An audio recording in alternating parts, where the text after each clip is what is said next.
Yes, I can. Okay,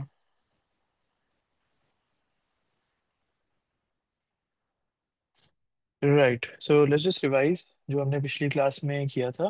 बिस्मिल्लाहिर्रहमानिर्रहीम। तो what we actually did the last class was we looked into glycolysis and then substrate linked phosphorylation and chemiosmosis।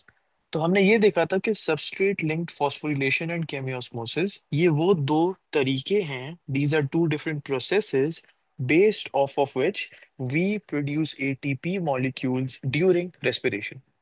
Now, if both of them have the same purpose, कि ATP molecules को produce करना है, then why do both of these have different names? It's because they both of the processes differ on the basis of where do they get their energy from to produce ATP. ATP को produce करने का मतलब क्या है? It simply means कि phosphorylation हो रही है ADP molecule की, and phosphorylation is an endothermic process. So, when we say that ATP को प्रोड्यूस करना है, simply means कि एक ADP मॉलिक्यूल में एक inorganic phosphate group को ऐड करना है, which creates an ATP molecule. This is the phosphorylation of ADP. This is endothermic, meaning उसके लिए हमें एनर्जी चाहिए. Now, both of these processes differ based on where they get this particular energy from. Substrate linked phosphorylation में they get the energy on the basis of from a random exothermic chemical reaction.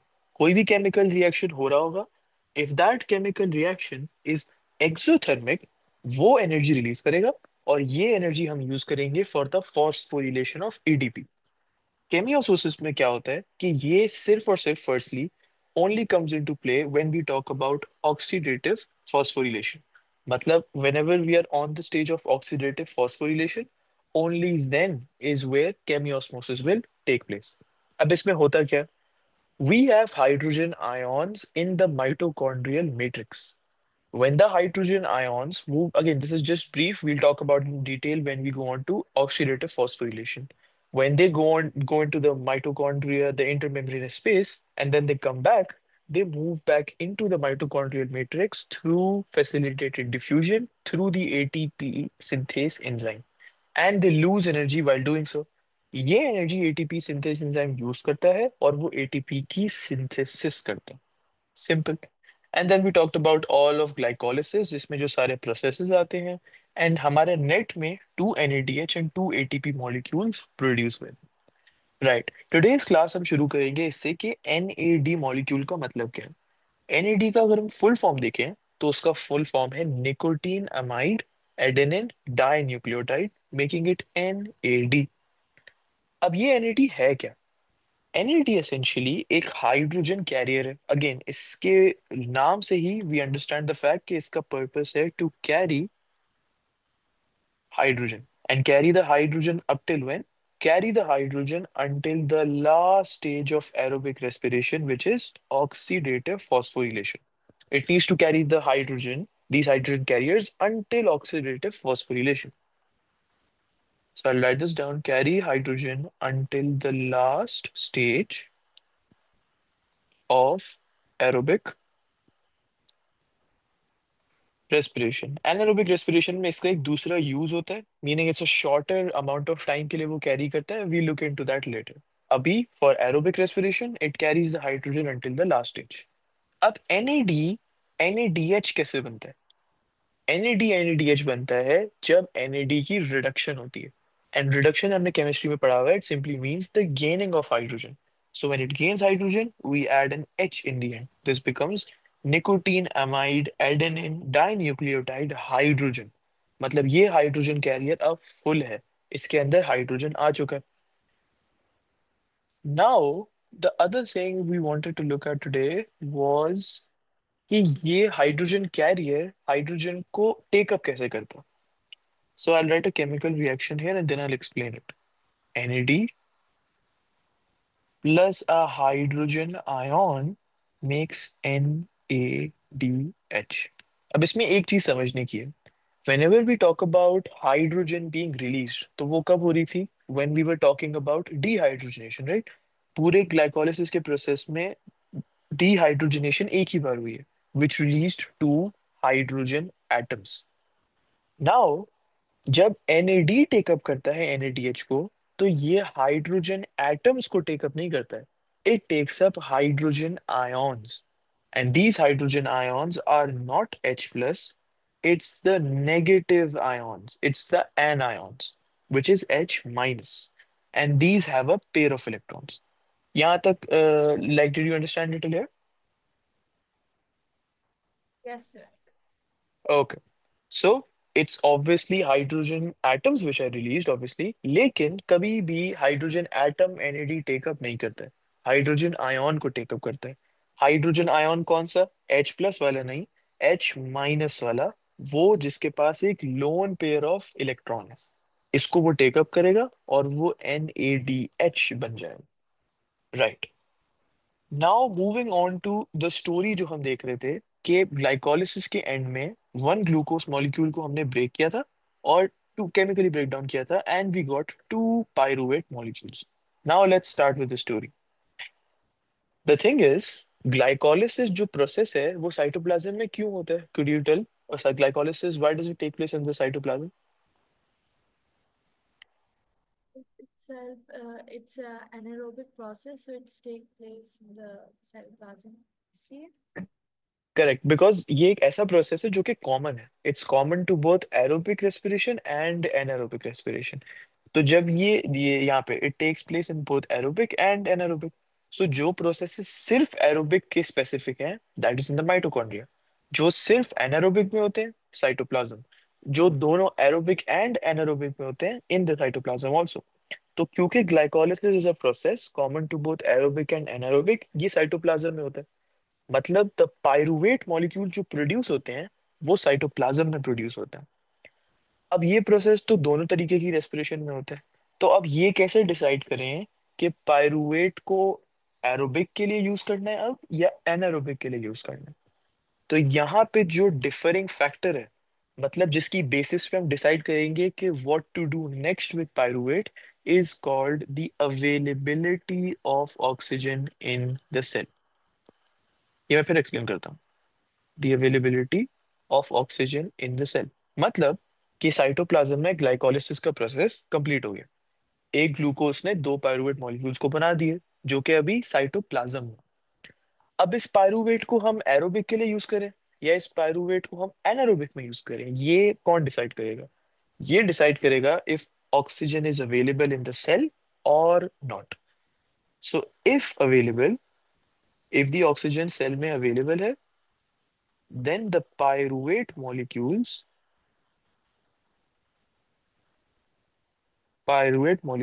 are used for aerobic respiration, क्योंकि aerobic respiration क्या थी? Respiration in the presence of oxygen. So if oxygen is available in the cell, pyruvate molecules are used in aerobic respiration, and if not, then vice versa, वो anaerobic में use होते हैं।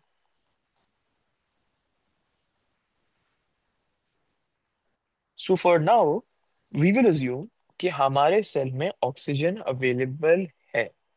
So in that case, would we continue with aerobic or anaerobic respiration? Aerobic Sorry, aerobic respiration. aerobic respiration, correct. So now we understood that we will continue with aerobic respiration, but how does the process actually move forward? So यहाँ पे आता है दूसरा reaction जिसे हम कहते हैं link reaction. This was the second stage of aerobic respiration, this one. So link reaction is what the second stage is after glycolysis, since we have moved forward with aerobic. And क्योंकि ये एक ऐसा stage है जो सिर्फ aerobic के लिए specific है, तो ये माइटोकॉन्ड्रिया में होता है, लेकिन हमारे पायरूवेट तो अभी साइटोप्लाज्म में। So if oxygen is available, the pyruvate molecules, per one glucose molecule, two pyruvate molecules move into the mitochondrial matrix. अब पहले मैं माइटोकॉन्ड्रिया का जो स्ट्रक्चर है उसको पहले मैं डिफाइन कर देता हूँ, ताकि जो अभी whenever I name the structures it would be easier to remember them as a diagram. तो ये जो माइटोकॉन्ड्रिया होता है, अच्छा could you tell me if a mitochondria is a single membrane bound or a double membrane bound structure? Double membrane. double membrane. So mitochondria is two, or I could say double membrane bound.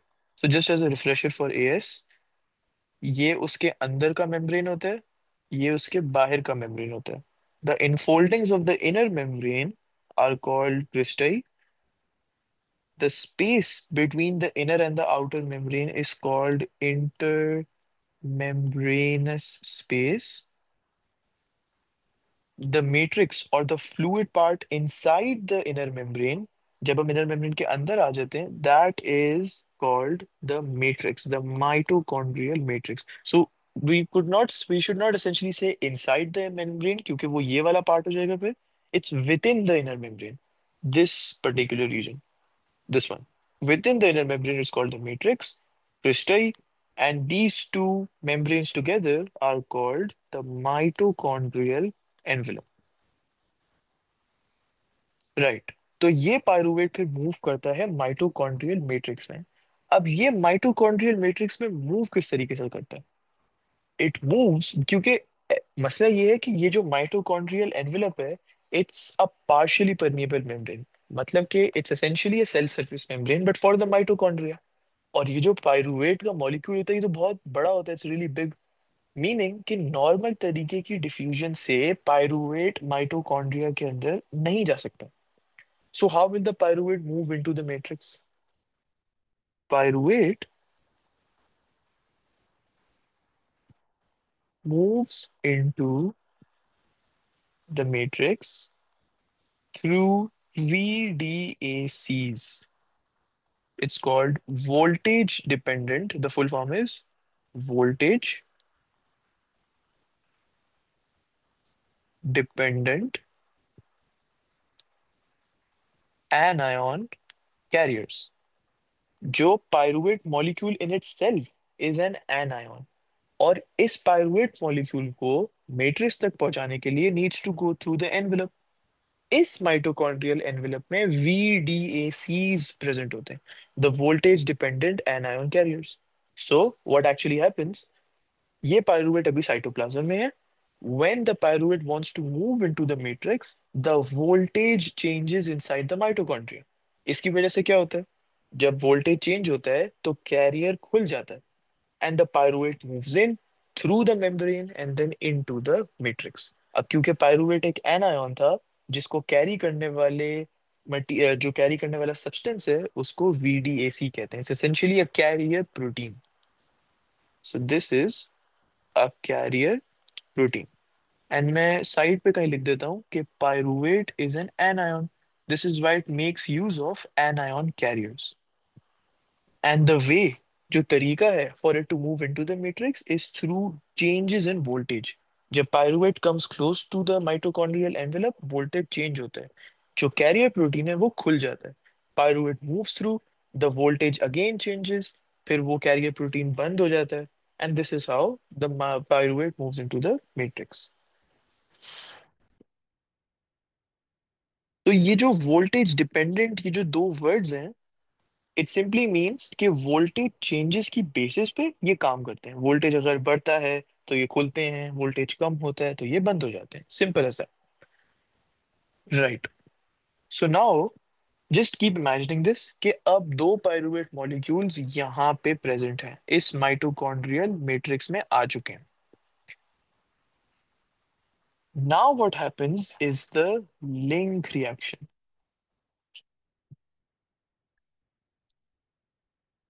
Each pyruvate molecule, each pyruvate, ये link reaction start हो चुका है. each pyruvate molecule undergoes decarboxylation and dehydrogenation. तो पहले मैं ये लिख देता हूँ and then I'll explain what both of these mean. Decarboxylation and dehydrogenation. अच्छा, the word DE, what does it refer to if you remember from last class? Sorry, I can't hear you, the voice थोड़ी कम आ रही है. Removal, Remove. Yes, removal. So when we say dehydrogenation, what exactly is getting removed? carb, I think the like carbon group, I think so. CO2. No, no, dehydrogenation. Acha, hydrogen. It's hydrogen. That's me. Hydrogen. And for decarboxylation, what is getting removed? CO2. CO2. Correct. So this is the loss of carbon dioxide. अब every pyruvate molecule, so हम we will always be talking about one glucose molecule. उससे दो pyruvate molecules निकले थे जो अब matrix में हैं. Each pyruvate molecule loses a carbon dioxide group and a hydrogen group. So मैं यहाँ पे लिख देता हूँ -2H. Each pyruvate में से एक हाइड्रोजन निकला एंड हर पायरुवेट में से एक कार्बन डाइऑक्साइड का ग्रुप निकला. सो टोटल में -2H एंड -2 CO2. अब ये जो दो हाइड्रोजन निकले हैं, ये गेन कौन करेगा और उससे क्या बनेगा? Could you tell that? NAD will gain the hydrogen, and it will form a reduced NAD, which is basically NADH. Correct. So two NAD gain the two hydrogen. Each NAD gains one hydrogen to form two NADH. And that's a really good word. That's another word for NADH, reduced NAD. Since the reason why we call it NADH is because reduction has happened. So you could call it reduced NAD or NADH. Both are fine. Right. अब ये दो pyruvate molecules जब decarboxylation कर लेते हैं, डिहाइड्रोजेशन कर लेते हैं, they make two acetyl groups. Now we not going to कि पायरुवेट का केमिकल फॉर्मूला क्या था, उसमें से अगर एक CO2 निकाला एंड एक हाइड्रोजन निकाला तो एसिटाइल बनेगा, उसका केमिकल फॉर्मूला क्या है? No, we just need to know the name, so we'll focus on the name.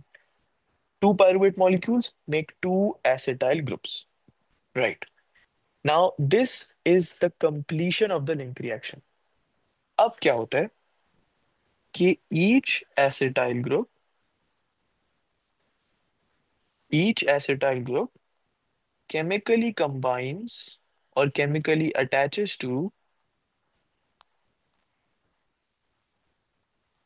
CoA. Now, what is CoA? CoA is, wait, do you have any idea what CoA is before I explain it? It's a coenzyme, basically. Coenzyme, correct. So, the word co simply stands for coenzyme. And CoA का मतलब है कि ये coenzyme A है. तो each acetyl group chemically combines with coenzyme A. सबसे पहले तो let's understand the definition of a coenzyme. Throughout IGCSE, AS and up till now हमने पढ़ा था enzyme क्या होता है. These are biological proteins. लेकिन in coenzyme क्या होता है? Coenzyme, the word co is really important because coenzyme का मतलब है that they assist, they help the main enzyme. तो अगर coenzyme A is a coenzyme meaning वो assist कर रहा है main enzyme को, तो main enzyme क्या है? The main enzyme is called aconitase enzyme. ये वो एंजाइम है, दिस इज इंपॉर्टेंट, ये वो एंजाइम है which is responsible for the first reaction in the Krebs cycle. Krebs cycle is the third stage of aerobic respiration जो हम इसके बाद देखेंगे. लेकिन ये aconitase enzyme controls the first reaction of the Krebs cycle. मतलब it is responsible कि जो पहला रिएक्शन है Krebs cycle वो faster हो, it enzymatically controls it.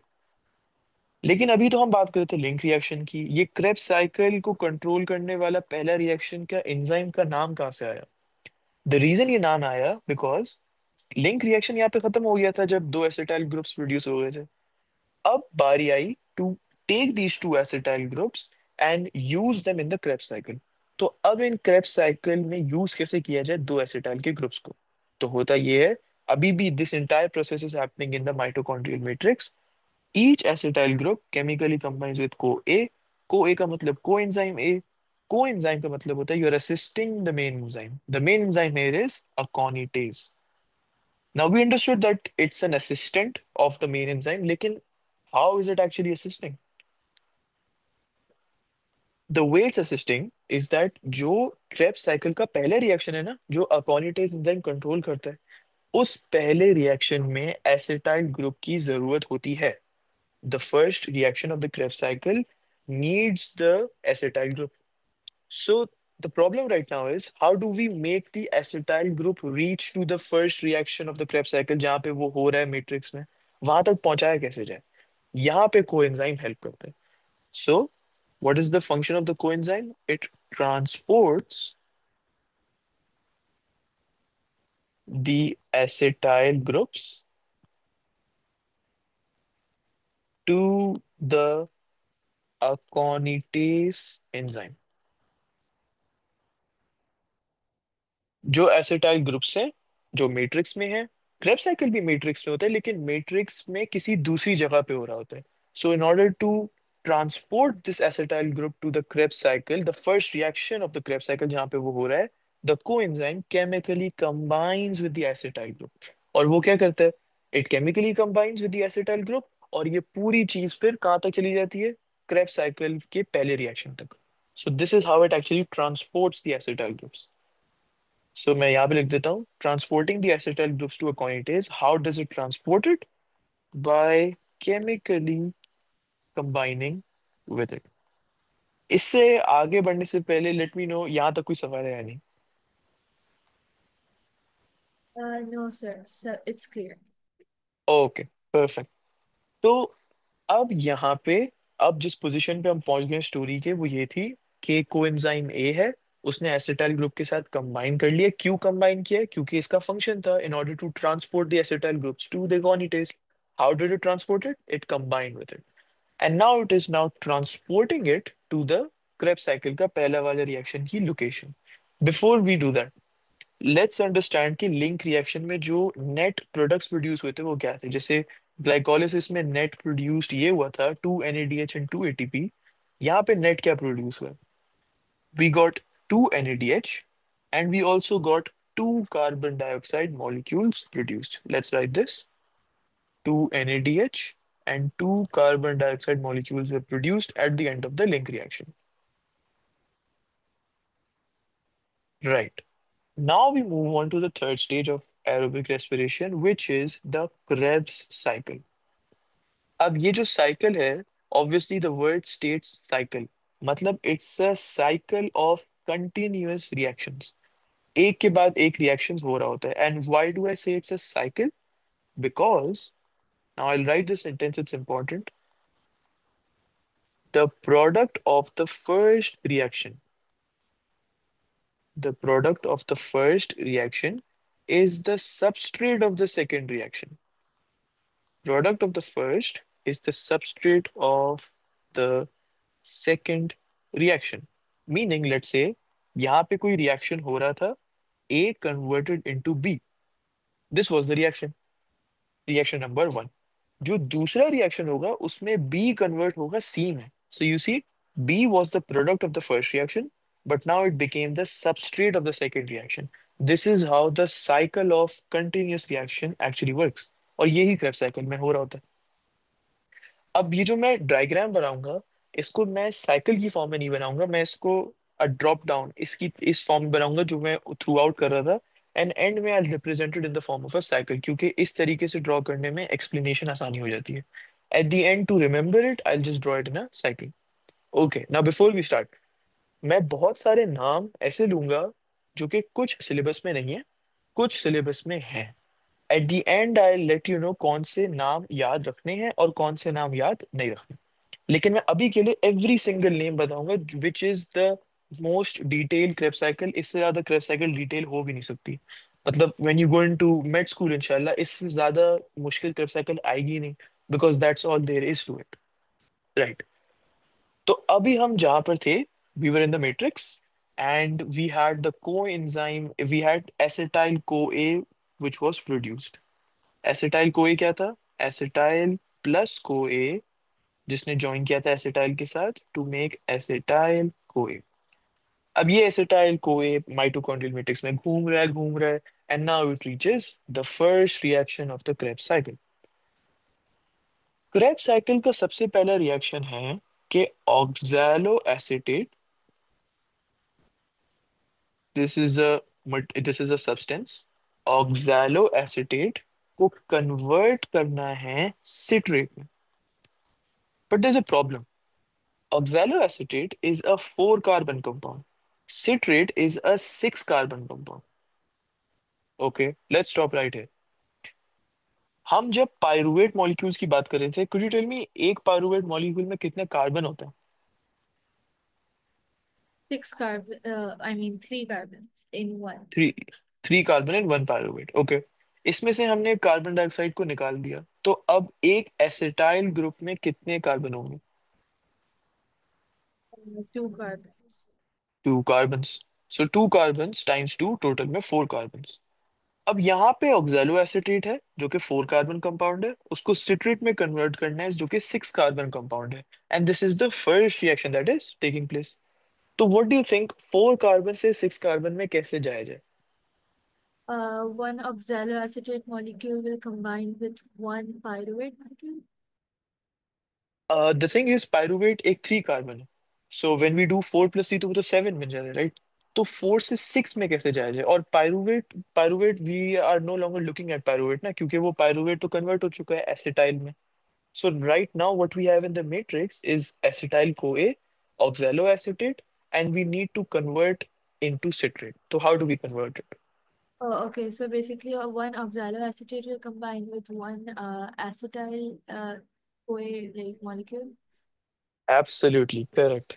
And acetyl CoA is a two carbon compound. अच्छा, now बच्चे यहाँ पे confused रहते हैं कि acetyl is a two carbon compound, acetyl CoA is a two carbon compound, तो CoA में कोई कार्बन नहीं थे? No, it's not a carbon compound. It's simply an enzyme.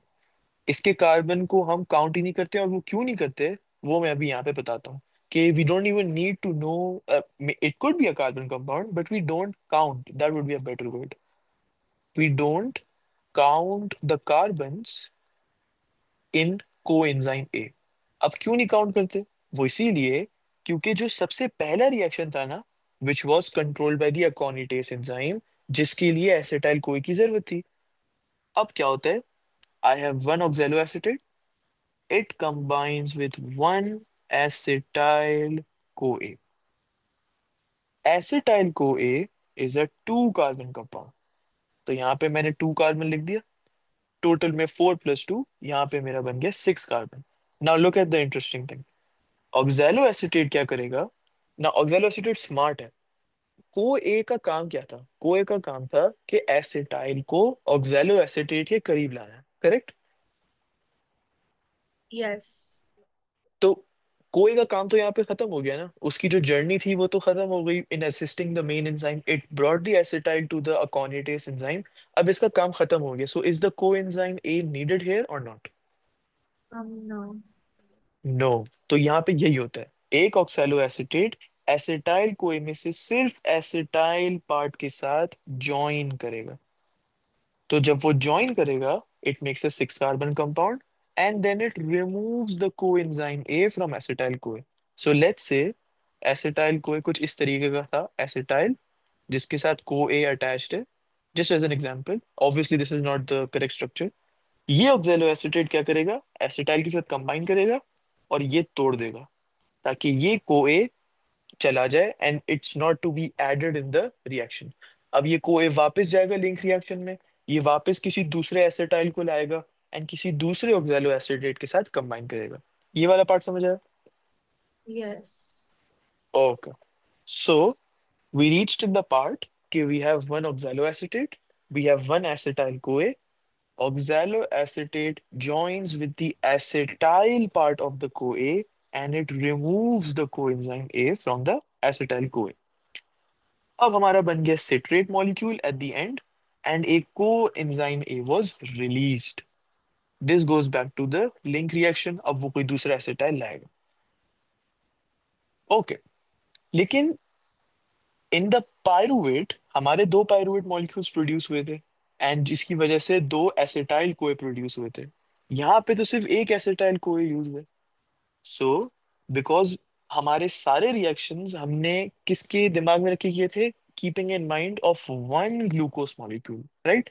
तो एक ग्लूकोज से तो दो एसिटाइल प्रोड्यूस होते हैं, इसलिए we will use two oxaloacetate to make two citrate and two coenzymes are release, मतलब the entire chemical reaction is simply multiplied by two, right? Now I just write this down, वो जो मैंने explain किया था यहाँ पे ऊपर लिख देता हूँ। oxaloacetate only combines with the two carbon fragment. This two carbon fragment is called acetyl. Now we made citrate. Each citrate is a six carbon compound. अभी हमारे पास दो सिट्रेट है, सो ऑब्वियसली टोटल में 12 कार्बन, लेकिन अभी हम एक ही citrate को लेके चल रहे हैं, एंड में हर जगह सिर्फ टू टू टू लिख देंगे, शोइंग के एक ग्लूकोज मॉलिक्यूल से ये सारे रिएक्शंस हुए हैं।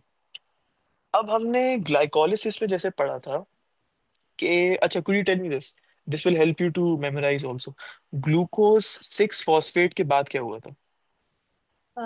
After glucose 6 phosphate, it was converted to fructose 6 phosphate. Fructose, correct. और ये रिएक्शन का नाम क्या था? Isomerization. Isomerism, correct. तो ये यहाँ पे जो हो रहा है, this is also isomerism. Citrate से यहाँ पे कन्वर्ट हो जाएगा इनटू आइसोसिट्रेट। अब ये तो आइसोमेरिज्म हुई है। Isomerism we know, same structural form, same molecular formula but different structural formula. तो कार्बन का जो नंबर है, carbon compound, it stays the same. It's again a six carbon compound and we have two of these. That's it. और कुछ नहीं हुआ, सिर्फ isomerism हुआ, स्ट्रक्चरल फॉर्मूला को चेंज कर दिया। Now comes reaction number 3, this is where things get interesting. अब बनता है two alpha keto glutarate. Now the first time I learn this, आगे और भी बहुत सारे नाम आएंगे, मैंने अपनी टीचर से पूछा था कि आप इतने सारे नाम क्यों याद रखवा रही हैं। The reason she said that is because this will help you further and this will also help you memorize the correct thing. क्योंकि सिलेबस में कुछ नाम याद रखने, कुछ नाम ये ना याद नहीं रखने, सो इससे बेहतर just remember the entire thing. This will take time but you will remember the exact 100% thing. But फिर भी in the end I tell you the names जो याद रखना जरूरी है, जो याद रखना नहीं जरूरी। तो two isocitrate converts to two alpha keto glutarate molecules. ये होता कैसे कि यहाँ पे डी कार्बोक्सिलेशन होती है और डी हाइड्रोजनेशन होती है। So if decarboxylation takes place, total में कितने कार्बन डाइऑक्साइड मॉलिक्यूल्स लूज हुए? 1. वन पर isocitrate. And what if we had two, as in जहाँ पे यहाँ पे हैं टू आइसोसिट्रेट, तो कितने हुए lose carbon dioxide? Then 2 1. Correct. So मैंने, अच्छा मैं साइड पे यहाँ पे लिख रहा हूँ जो जो चीजें रिलीज हुई हैं या हम साइड प्रोडक्ट्स जो प्रोड्यूस कर रहे हैं वो मैं यहाँ पे लिखता जा रहा हूँ। अब पहले वाले रिएक्शन में कोएंजाइम ए रिलीज हुआ था, was coenzyme A beneficial for us? Yes, because it was reused in the link reaction. Correct. तो यहाँ पे टू कोएंजाइम ए को मैं यहाँ पे साइड पे लिख देता हूँ। दूसरे रिएक्शन में तो कुछ हुआ ही नहीं, इट जस्ट आइसोमराइज्ड। यहाँ पे in the third reaction two carbon dioxide were released and two hydrogen were released. What did they produce? Repeat your question again. The dehydrogenation which took place, उसने दो hydrogen को release किया था, उससे produce क्या हुआ? 2 NADH molecules. Two NADH molecules. All right, यहाँ तक तो बिल्कुल सही है। अब आता है फोर्थ केमिकल रिएक्शन। अगेन, अगर यहाँ पे each isocitrate loses one carbon in the form of carbon dioxide, so 2 alpha ketoglutarate becomes total कितने कार्बन एटम्स हो जाएंगे 2 alpha ketoglutarate में? Uh, 2 into 5, so I think 10, right? 10, correct. So this is a 5 carbon compound multiplied by 2 makes 10. 2 alpha ketoglutarate now converts to 2 succinyl CoA. 2 succinyl CoA. अब ये वाला जो reaction है, two alpha keto glutarate से two succinyl CoA में जाना, again decarboxylation and dehydrogenation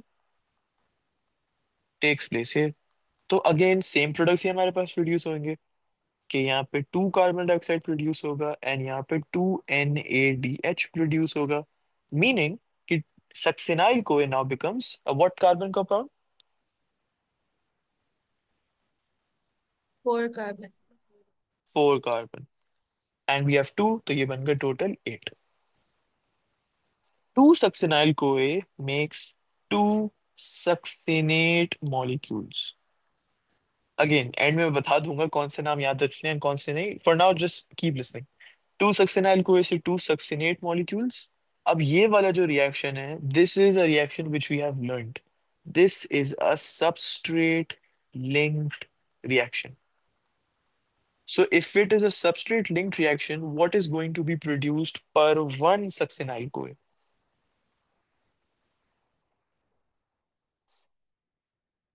1 ATP, ADP molecule is going to be converted into 1 ATP molecule per like molecule. Absolutely. So one succinyl CoA means one ADP converts to one ATP. Two succinyl CoA means two ADP converts to two ATP. Now, everything till here is fine. Two succinate molecules now convert to two fumarate molecules. I'll revise this at the end just as soon we get done with the whole thing. Two succinate से हमने बना लिया two fumarate. अब यहाँ पे होती तो dehydrogenation है, लेकिन अभी तक हम क्रेब साइकिल में पूरे एरोबिक रेस्पिरेशन के प्रोसेस में जो भी डिहाइड्रोजनेशन हुई थी NAD से, we were making NADH. Now we are gonna introduce a new hydrogen carrier. It's called FAD. यहाँ पे 2FAD simply converts to 2FADH. So I had two succinate molecules. One second. I had two succinate molecules. उनकी dehydrogenation हुई जिसकी वजह से two fumarate molecules बन गए. अब अगर FAD का full form देखना हो, again it's not necessary. It's this is adenine, this is dinucleotide. N की जगह F आ गया. F का full form है flavin. So it is flavin adenine dinucleotide. That's FAD. No need to remember that part. Just 2FAD converts to 2FADH. This you should know. Okay, अब हमने बना लिया 2 fumarate. 2 fumarate molecules से we make 2 malate molecules. इसमें ना तो decarboxylation हुई, no dehydrogenation, no substrate, nothing. Just a simple reaction, 2 malate. And then, अच्छा, now this is important. ये मैंने लिखा तो इस तरीके से कि it's going drop down drop down drop down, लेकिन it's a cycle, right? Meaning कि अब ये जो आखिरी प्रोडक्ट हम बना रहे हैं, ये आखिरी प्रोडक्ट क्या होना चाहिए?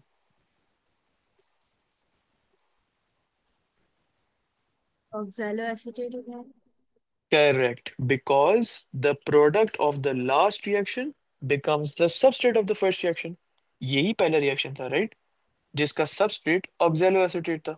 तो जो आखिरी रिएक्शन होगा उसका प्रोडक्ट भी ऑक्सैलो एसीटेट ही होगा. So this makes oxaloacetate. And how many? Two oxaloacetate, which we started with. तो इस Krebs cycle को करने का फायदा क्या था? We already got the substance we started with. The reason was we created all of this stuff in between, which will help us further in the respiration process. And now, two malates and two oxaloacetate is another dehydrogenation process, जिससे 2 NAD converts to 2 NADH. Okay, now let's revise this. Acetyl, अच्छा, before I revise, if you have any questions, मुझे बताओ. No, sir, it's clear. Okay, तो अब revise शुरू करते हैं कि लिंक रिएक्शन से शुरू करते हैं. हमारे पास पायरुवेट मॉलिक्यूल्स थे जो कि साइटोप्लाज्म में थे एंड ऑक्सीजन सेल के अंदर अवेलेबल था. तो पायरुवेट ने बोला, okay, now I will continue with aerobic respiration. Aerobic respiration is specific to mitochondria. मतलब कि ये पायरुवेट जो साइटोप्लाज्म में, इसको माइटोकॉन्ड्रिया में आने की जरूरत है, specifically in the mitochondrial matrix. तब ये साइटोप्लाज्म में मैट्रिक्स में आएगा कैसे? It's a big molecule, it can't diffuse easily. It does that through facilitated diffusion by means of VDACs, voltage dependent anion carriers. Pyruvate जब करीब आता है माइटोकॉन्ड्रियल मेम्ब्रेन के, वोल्टेज बढ़ जाता है, the VDAC opens, When it goes into the matrix, voltage कम हो जाता है, the VDAC closes. तो voltage dependent simply means it depends on the changes in voltage based on off of which it opens और वो बंद हो जाता है. तो ये कैरियर प्रोटीन काम आता है फैसिलिटेटेड डिफ्यूजन में. Now we start the link reaction. Two pyruvate molecules convert to two acetyl groups. Link reaction over. It's the shortest part of the aerobic respiration. Two pyruvate से बना लिया two acetyl. जब two pyruvate से two acetyl बनाया तो decarboxylation हुई and dehydrogenation हुई. So you get two NaDH and two carbon dioxide net जो हमने यहाँ पे लिख दिया. अब ये एसिटाइल ग्रुप को आगे यूज होना है in the first reaction of the Krebs cycle. How to make it reach till there? by chemically combining it with a coenzyme which is CoA. Coenzyme A. ये असिस्ट करता है अकोनिटेस enzyme को which is the conversion of oxaloacetate to citrate. 4 carbon to 6 carbon. Now it transports this acetyl to the part in the mitochondrial matrix जहां पर Krebs cycle का पहला reaction हो रहा होता है. Now what happens is the Krebs cycle शुरू होती है. 2 oxaloacetate 2 acetyl CoA के साथ कंबाइन करते हैं. ऑक्सैलोएसिटेट एक 4 कार्बन कंपाउंड है. एसिटाइल कोए एक 2 कार्बन कंपाउंड है. और सिट्रेट बनाना है हमें जो कि एक 6 कार्बन कंपाउंड है. So simply oxaloacetate only combines with the 2 carbon fragment which is acetyl. इसने इसके साथ कंबाइन किया, सिट्रेट बनाए. दो ऑक्सैलोएसिटेट ने दो एसिटाइल के साथ कंबाइन करके दो सिट्रेट बना लिए. सो टोटल में हमारे पास अब 12 कार्बन हैं and two coenzymes released which go back to the link reaction.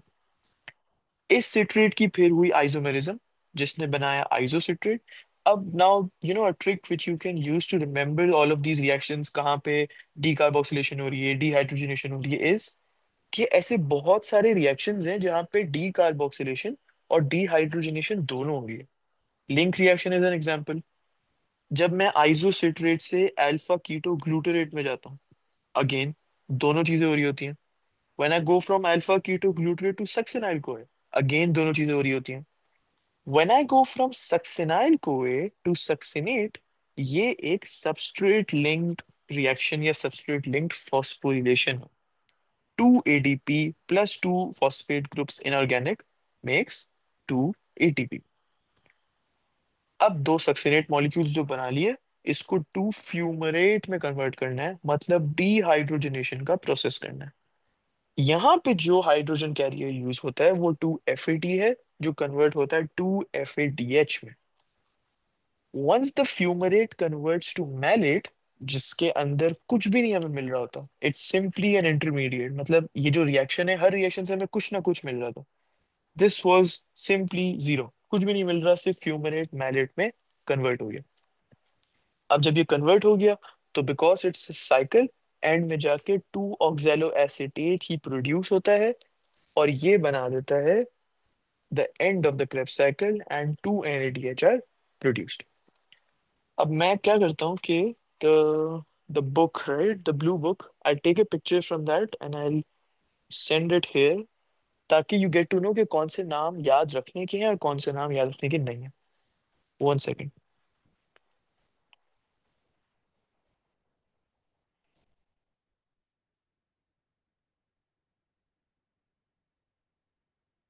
So it's a bit messy.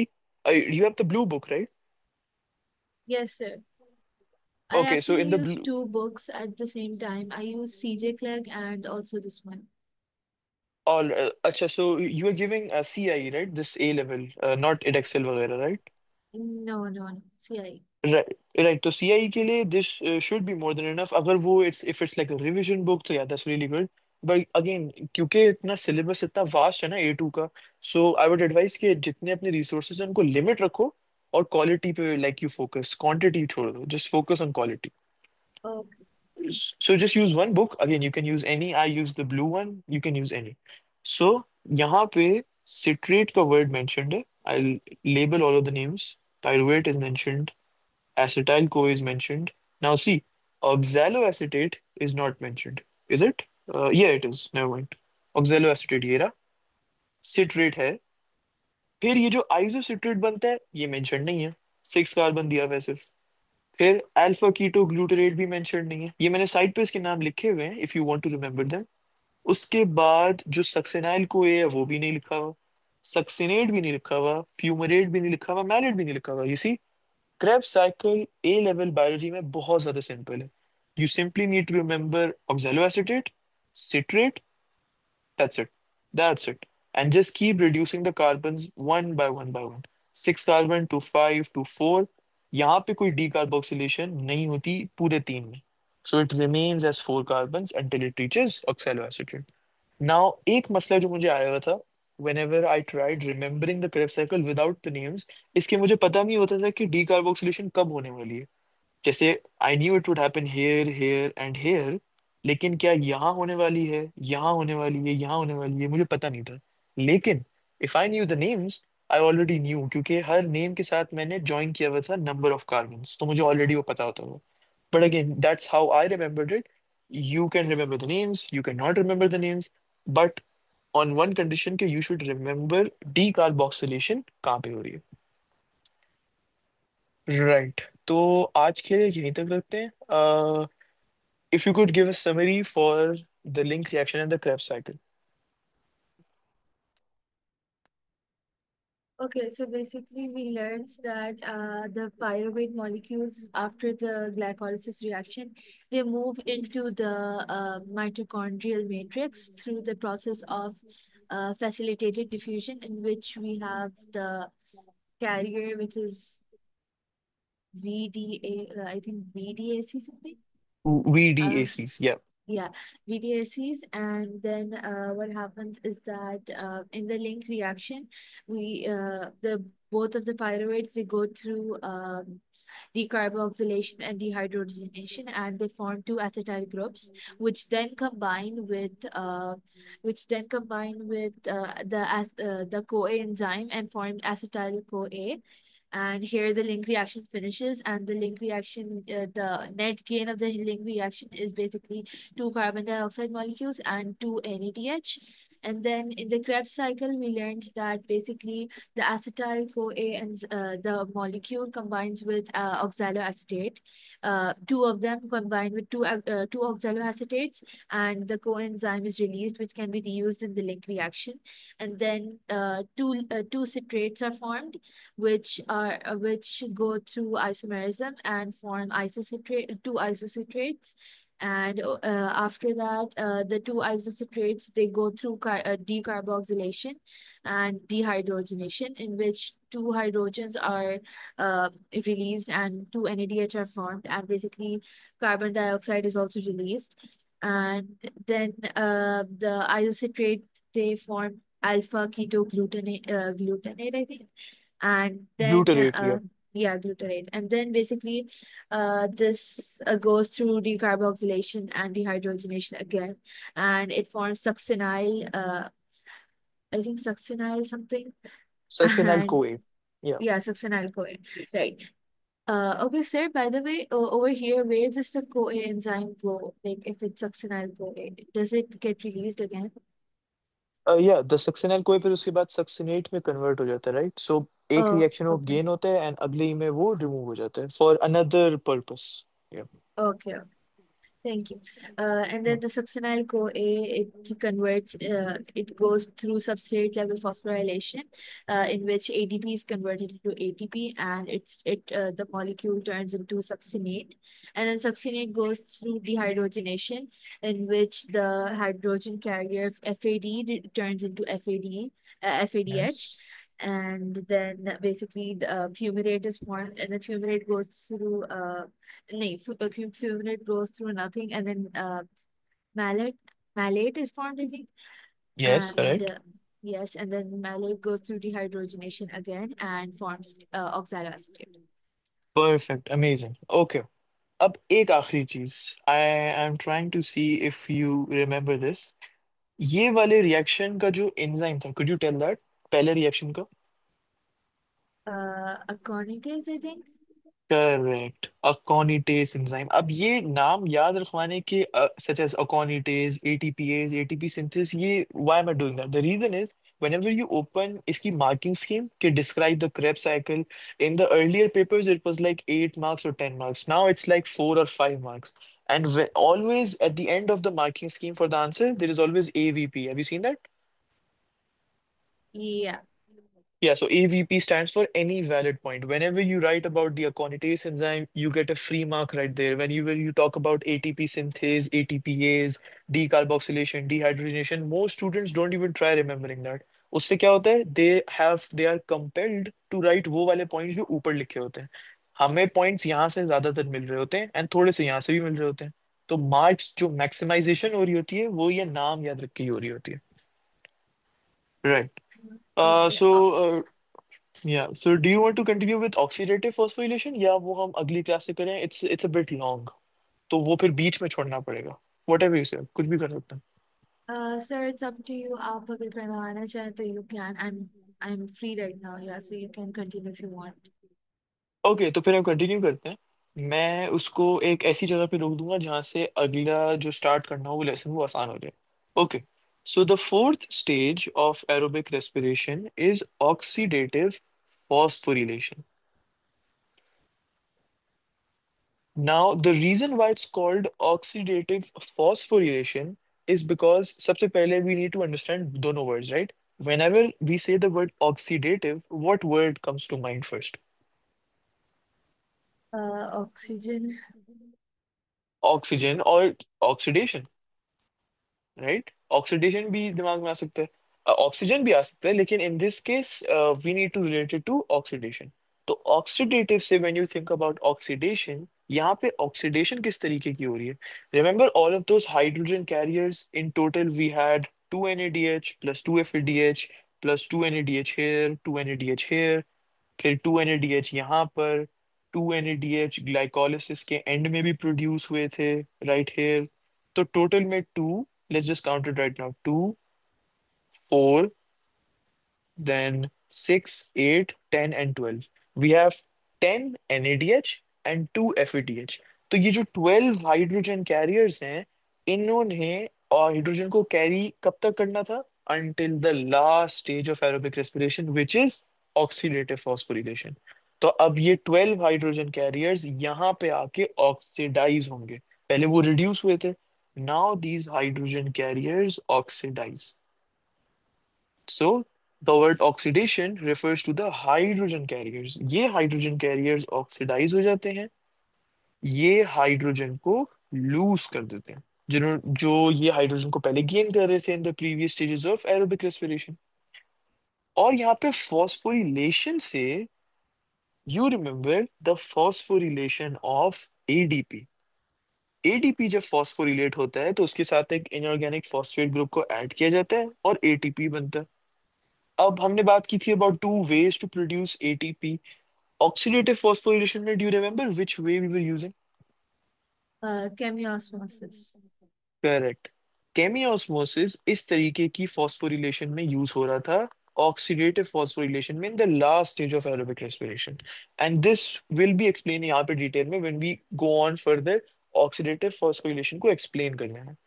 First let's understand ये स्टेज ऑफ एरोबिक रेस्पिरेशन होता कहाँ पे. अभी तक everything was going on in the matrix. This takes place in the inner mitochondrial membrane. मतलब वो inner mitochondrial membrane जिसकी infoldings भी थी, जिसे हम क्रिस्टाई कहते हैं, इस इनर माइटोकॉन्ड्रियल मेम्ब्रेन में पूरा का पूरा ऑक्सीडेटिव फॉस्फोरिलेशन हो रहा होता है. Takes place in the inner mitochondrial membrane. And I'll just write this down. Cristae is part of this. So even though we it's just enfoldings that the membrane जो है वो fold हुआ हुआ है और ये foldings को cristae कहते हैं. Cristae भी इसका part है ना inner mitochondrial membrane का. तो oxidative phosphorylation cristae में भी होती है. Right.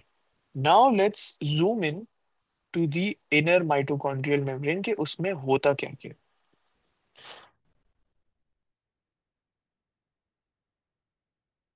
Inner mitochondrial membrane. So in the inner mitochondrial membrane, दो चीजें होती हैं.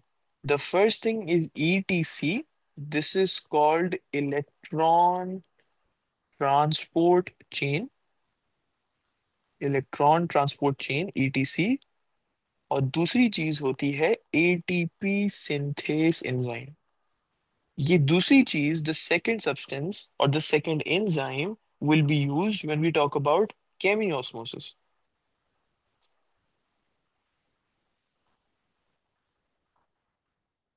Right. Now let's talk about the electron transport carrier, जो सबसे पहली वाली चीज थी। एक इलेक्ट्रॉन ट्रांसपोर्ट कैरियर नहीं, electron transport chain. So obviously when I read the word electron transport chain, जो मेरे दिमाग में आता है वो ये है कि ये एक चेन है और इस चेन में इलेक्ट्रॉन ट्रांसपोर्ट हो रहा है, राइट? तो electron transport chain, the word C stands for chain, और एक इलेक्ट्रॉन उसमें ट्रांसपोर्ट हो रहा है। Electron transport chain consists of electron transport carriers. मतलब कि इनर माइटोकॉन्ड्रियल मेम्ब्रेन में बहुत सारे इलेक्ट्रॉन ट्रांसपोर्ट कैरियर्स होते हैं, और ये कैरियर्स आपस में ज्वाइन करते हैं। जब ये ज्वाइन करते हैं, they make the chain which is called the etc. तो ये छोटे छोटे बॉक्सेस से मैं क्या कर रहा हूँ, मैं each box represents one electron transport carrier, and this whole thing right here is the ETC, the electron transport chain. Right, ये हमने स्ट्रक्चर्स को डिफाइन कर दिया। अब we look at hydrogen carriers. मतलब ये जो सारे हाइड्रोजन कैरियर्स मैट्रिक्स में थे, एक के बाद एक के बाद एक रिडक्शन कर रहे थे, now they are reduced hydrogen carriers. ये रिड्यूस्ड हाइड्रोजन कैरियर जो है मैट्रिक्स में, the reduced hydrogen carriers are in the matrix. अब होता क्या है कि this is 10 NADH and this is 2 FADH। Again the name of the process was oxidative phosphorylation. ये हाइड्रोजन कैरियर्स जो रिड्यूस्ड हुए हुए हैं, ये अब यहाँ पे ऑक्सीडाइज होंगे। जब ये ऑक्सीडाइज होंगे तो 10 NADH gets converted into 10 NAD plus 10 hydrogen, और यहाँ पे 2 FADH gets converted into 2 FAD, और यहाँ पे 2 हाइड्रोजन। सो इन टोटल हमने शुरू किया था एक ग्लूकोज के मॉलिक्यूल के साथ, और उस एक ग्लूकोज के मॉलिक्यूल में से हमने निकाले 12 hydrogen atom. You remember the chemical formula for glucose, C6H12O6। ये 12 हाइड्रोजन एटम हमने यहां से निकाले। और ये जो 6 कार्बन एटम थे, लेट्स मूव अप, कि डी कार्बोक्सिलेशन कितनी बार हुई थी। डी कार्बोक्सिलेशन यहाँ पे हुई थी, आई लेबल दिस इन पर्पल। यहाँ पे you got 2 carbon dioxide from here, 2 carbon dioxide from here, and do you remember where did we get the last 2 carbon dioxide from? Link reaction. Link reaction, correct. तो total में हमारे पास 6 carbon भी वहां से extract हो गए, ये 12 hydrogen भी यहाँ से एक्सट्रैक्ट हो गए, right? So these 12 hydrogen atoms are per one glucose molecule. तो till now all we learnt about oxidative phosphorylation was कि oxidative phosphorylation inner mitochondrial membrane में होती है। ये इनर माइटोकॉन्ड्रियल मेम्ब्रेन का हिस्सा क्रिस्टाई भी है, तो इसमें भी होती है। इनर मेम्ब्रेन में ईटीसी और एटीपी सिंथेस एंजाइम होती है। Etc consists of individual electron transport carriers, and the reduced hydrogen carriers in the matrix are then oxidized, releasing 12 hydrogen atoms per one glucose molecule। यहाँ तक हम रखते हैं, अगली क्लास में भी continue from here. Any question यहाँ तक? No. So, ओके, तो that's pretty much it for today. फिर the next class is today is Monday, right? So it's tomorrow, right? yes. Okay, perfect. चलिए, अल्लाह हाफिज। Hello.